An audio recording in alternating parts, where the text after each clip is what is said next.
دا چې پر انسان باندې داسې ورځې او شپې راسي چې هغه د خوشحالۍ وي. په دغه د خوشحالۍ په شپو او ورځو کې باید چې دغه مؤمن د ځان سره دا فکر او سوچ ووایي که چیرې زه نن د دغې خوشحالۍ په ورځ باندې نه وای،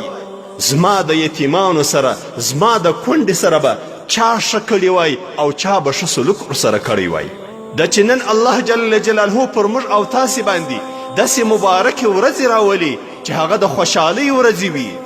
هغه د راحت ورځې وي،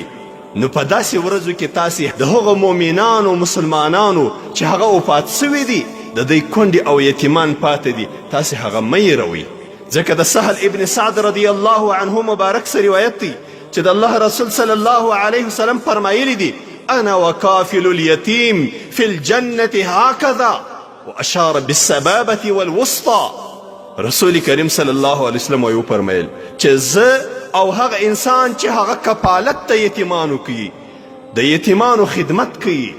په یتیمانو باندې شفقت کوي، په یتیمانو باندې رحم کوي، زه او هغه انسان به د محشر په ورځ باندې په جنت کې داسې سره یو ځای. رسول کریم صلی الله علیه وسلم یو سبابه ګوته او یو دغه د مابینځ لویه او غټه ګوته دا سره یو ځای کړل، دا یې سره ونیول،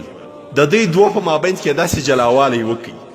چې زه او دغه انسان چې دی کفالت کوونکی د یتیم دی، د مظلوم دی، د کونډې دی، زه او دی به په جنت کې داسې سره یو ځای یو.